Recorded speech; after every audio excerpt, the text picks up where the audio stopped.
Hey guys, welcome back to my channel. So today I am doing a top 5 eyeshadow palettes video.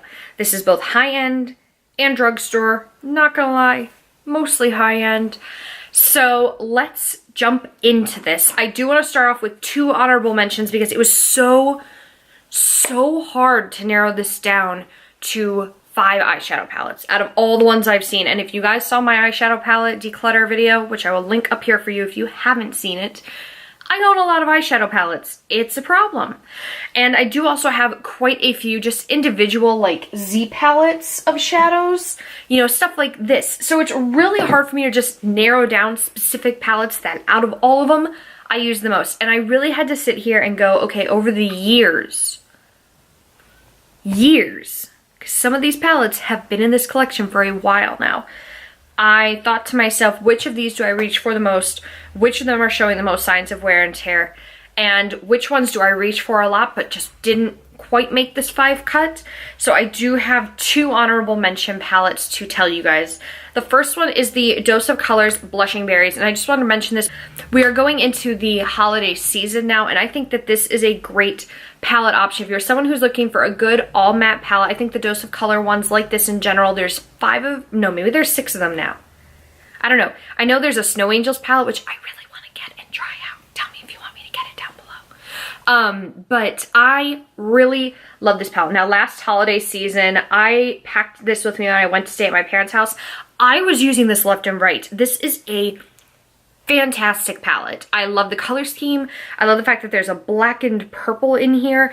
I really love using just these 2 shades in here for a simple look and then just amplifying with one of these darkers. I don't reach for this very often. I think I've used it maybe twice. But I think this is a great color scheme. If you're looking for something more neutral, the Baked Browns is also a good option as well. It's just straight up neutral browns. But I love this. This will probably be getting a lot of use for me come the holiday season, which is why I felt like I had to mention it to you guys. The other honorable mention I have shouldn't come as a surprise if you've watched any recent videos on my channel, and that's going to be the Dominique Cosmetics Latte Palette. Now, this was launched, I believe, last fall from Dominique Cosmetics, and this is a great neutral palette. Now, it's majority neutrals with a couple pops of color thrown in here. I think it's a very easy, simple palette to use. Lots of possibilities. I will link up here my pumpkin spice tutorial, which I believe is my most recent tutorial using this palette. I could be wrong. There might be another. If it is, that's what I'll link up there instead. But this I've been reaching for a lot lately. I don't know why, if it's because it says latte in the title or what it is. I think the pan size on this palette is very generous. Now the price is a little bit higher than normal, but I think it's great quality. I love this palette. I strongly recommend you try it. I don't think it's possible for me to pick which one of these next 5, which are the top 5 palettes for me, is number 1. So, actually no, we're just gonna go in alphabetical order. That's the easier way of doing this. We're gonna go in alphabetical order by company. So the first one in here is the Anastasia Beverly Hills Modern Renaissance. This has definitely seen some wear and tear. Used to be a pretty pink shade. It's now a dingy purple with a lot of dirt and muck and grossness on it. I think this is, this is the original ABH palette that everyone fell in love with. I mean, I know that there were ones before it. Obviously, there was, the Self-Made, the World Traveler, there was an Amrezy palette. There were so many, like, mini palettes that were temporarily launched, but this was the first staple eyeshadow palette that stayed in the ABH collection.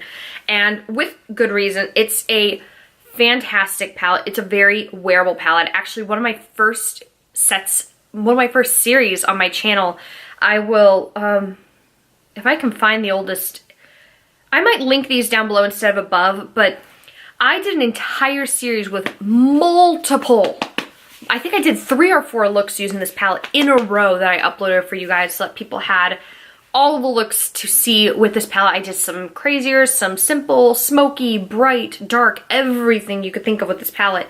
And I've used it so much since then. This is a staple that I wore every day when I worked at Sephora as well. And I think it's justified as being a really great palette with good reason. The pigmentation is great. It doesn't have any of the issues that the Subculture or some of the other palettes that followed it did.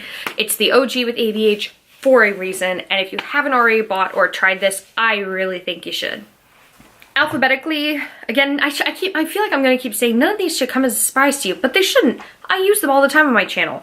The next one is going to be the ColourPop and Kathleen Light's Dream Street palette. This was launched back at the beginning of 2018, and this is a great palette. When you first look at it, you kind of go, it's okay. But I will link, I'm actually going to link my favorite tutorial I ever did with this palette, which was back over the summer. It was kind of a teal themed tutorial. I love that look, and I do wear that look a lot, so I will link that one up here for you guys. But I'll also link the most recent one down below in the description box as well. This is a great palette. It's affordable. I think it's $16 for the entire palette, and it is worth the money. It was a great collaboration. The names, the color scheme, very wearable, very easy to use, pigmented, blends well. I can say nothing but good things about this palette.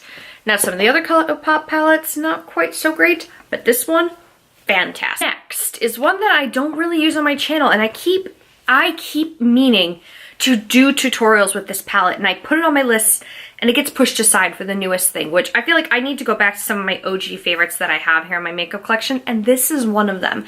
This was one of my first pieces of gratis I got when I worked at Sephora. It was in a giant, which I'm sure is definitely not up on my channel anymore, a giant Sephora gratis haul that I hauled for you guys. It was like I had 3 bags worth of stuff because it was extras that they've been given all year that I got all at once. And this is the Makeup Forever Artist Shadow 9 palette, and this is the first palette. Now, this is a little bit of a dirty palette. The downside to this is that it is soft touch packaging, so it's impossible to clean this off properly. But this is a great neutral palette. Now, I will say there is a mix of shadows. There's iridescent, metallic, diamond, satin, matte. No, that's a lie. There's no mattes in here. But the satins in here work really well as matte shadows. And if you guys are interested, I could easily do a tutorial of the look I used to wear all the time when I was working at Sephora when I wore this palette. It is a great palette. The Makeup Forever quality is there.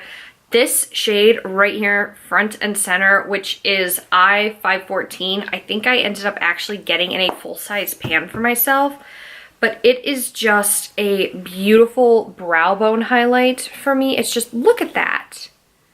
It's gorgeous, and I never hear anyone talking about these artist shadow palettes from Makeup Forever, and I think they're well worth the money.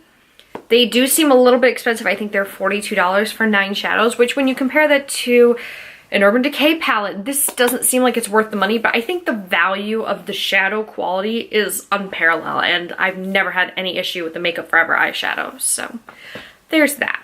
The next one I have here is the Too Faced Chocolate Bar palette, and I will have a video coming up after this one, which is a tutorial on this look, where I kind of talk a little bit more about the Too Faced palettes, and this is one of the ones I discussed.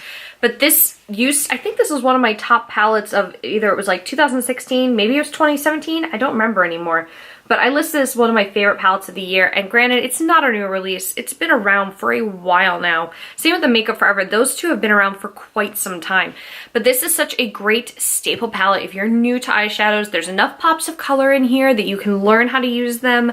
Now, I will admit, I do think the shade Strawberry Bonbon is kind of useless. It's not super duper pigmented, and to be honest, when I put it on my lid, it doesn't really look too pink. It just kind of looks like a nude that's maybe on the pinkish side. So it's not really amazing in that sense, but the rest of the shadows in here are all really nice. I usually tend to go with this little quad of shadows down here, and then I usually use white chocolate as like a brow bone highlight. But the shade Champagne Truffle is actually a really beautiful face highlight as well as an eye highlight. And that is just a gorgeous, look at that.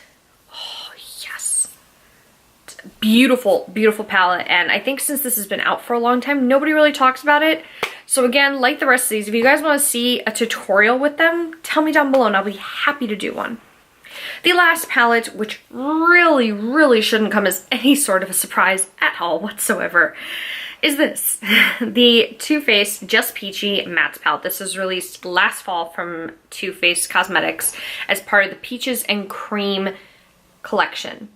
This is a beautiful palette. I don't normally reach for all matte palettes. The Dose of Colors are kind of my exception to that, but this palette is absolutely beautiful. I think the quality, the pigmentation, the scent is not too bad. I think it smells way better than the Sweet Peach palette, that's for sure. But I travel with this all the freaking time, guys. I bring this with me a lot. And I think it's a very versatile palette. It doesn't look like much when you look at it here, but I think you can create a lot of depth and dimension and different looks using this palette, which is why it's one of my top 5. Okay guys, so that was it. That was my top 5 eyeshadow palettes that I own, with 2 honorable mentions that I just felt like I had to mention. I couldn't resist. I really couldn't, you guys.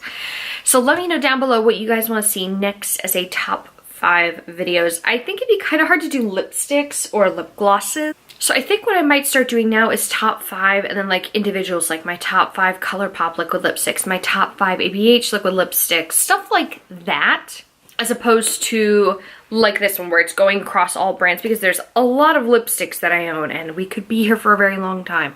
So be sure that you guys are subscribed to my channel down below. I post 3 days a week, Monday, Wednesday, and Friday. And also while you're down there, hit the notification bell so that way you're not missing when I'm uploading. It's apparently now becoming a thing again on YouTube where people aren't being notified when videos are getting posted. It's happening to me too with the people I subscribe to. So make sure you're subscribed. Unfortunately, I can't control whether or not YouTube's actually notifying you, so you should always be checking back 3 days a week. If I'm ever off, I try and post a tweet. I try to tweet.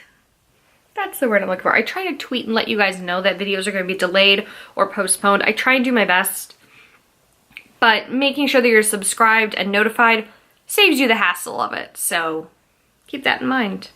Down below, I want you guys to tell me your #1 eyeshadow palette that you love and use the most, and your least favorite palette you've ever tried, because maybe I'll do a least favorite fan video or something like that. I don't know. I've got a lot of ideas bouncing in my head for videos, but I'm having a hard time figuring out where to go. So tell me down below what you guys want to see from me next, and your favorite eyeshadow palette. I want to thank you guys so much for watching, and I will see you in the next video. Bye!